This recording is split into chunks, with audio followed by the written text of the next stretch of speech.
Para sa ilan, isang kapalaran ng tumira sa syudad, malapit sa mga lugar at institusyon na kailangan sa araw-araw na pamumuhay. Tulad ng Barangay San Agustin sa Novaliches, Quezon City. Isang barangay na malapit sa mga pagamutan at mga pangmedikal na pasilidad. Ngunit sa kabila nito, marami pa rin sa mga residente ang nangangailangan ng abot-kayang serbisyong pangkalusugan. Sa panunungkulan ko, naranasan ko na minsan may nagkakasabay na emergency at yung ambulance pagka wala pa, I have to provide yung private vehicle para yung pasyente madala rin sa ospital. So ngayong year, with the council, nag-purchase kami ng additional ambulance para makapag-serve talaga ng maayos din sa ating mga kabarangay na kung saan may nagkakaproblema. Meron kaming provided yung pang senior citizen na mga maintenance. At vitamins din ako, meron din para sa mga bata. Pero ibang gamot na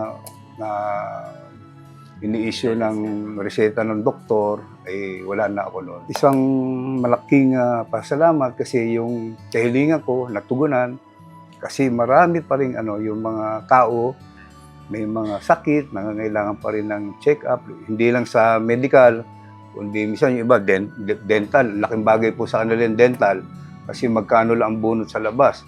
Ang kalusugan ay kayamanan ng isang tao. Ibig sabihin, pag tayo ay ginagawang medical mission sa kanila, mga kalusugan nila, papangalagaan natin, ibig sabihin, magiging healthy rin ang ating barangay, mga tao, magiging maganda ang kondisyon ng kanilang pangangatawan, at sa ganoon ay magiging maayos din ang sitwasyon ng pamayanan ng ating ng Barangay San Agustin. Kaya naman, bilang pagtugon sa kanilang request, isang medical mission ang idinaos sa kanilang barangay upang matugunan ng kanilang pangangailangang medikal ng libre. Bukod sa serbisyong medikal, mayroon ding libreng gupit para sa mga kalalakihan at libreng pagkain. Ako ay nagpapasalamat unang-una sa Diyos na nasa langit.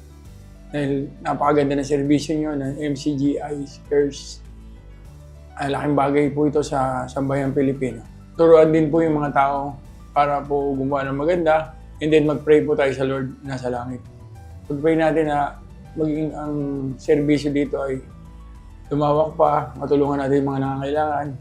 Ang Diyos talaga ang kailangan nating lapitan sa lahat ng anumang bagay. Nagpapasalamat ako sa inyo lahat. Ang serbisyo nyo ay totoo para sa taong bayan. Maraming salamat. God bless po. Para sa mga kababayan, ang pagkakataong ito ay isang napakagandang oportunidad upang samantalahin.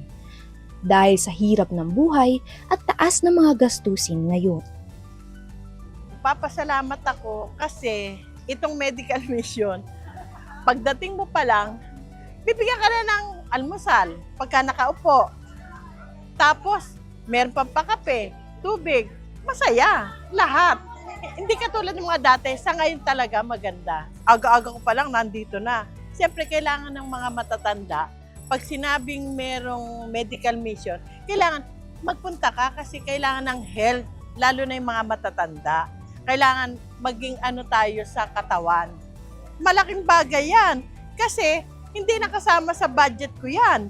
O, di ba? Imbes na maibibili ko na ng mga pangunahin, may bigas, asukal, malaki talaga, malaking bagay. Kaya pagka yung mga ganyan, minsan nga, halimbawa, pagka sa bayan, pumupunta pa ako para masiguro ko yung health ko.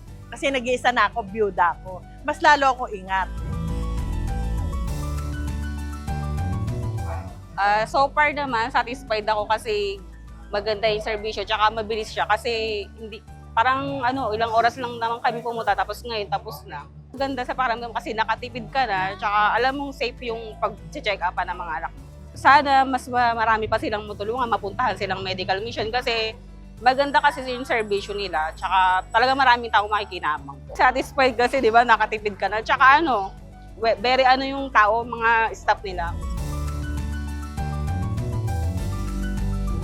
Minsan kasi sa overtime, kasi minsan mandatory overtime, saka Ano pa ba? Yung sabihin natin yung mga minsan problema din konti sa schedule ganun.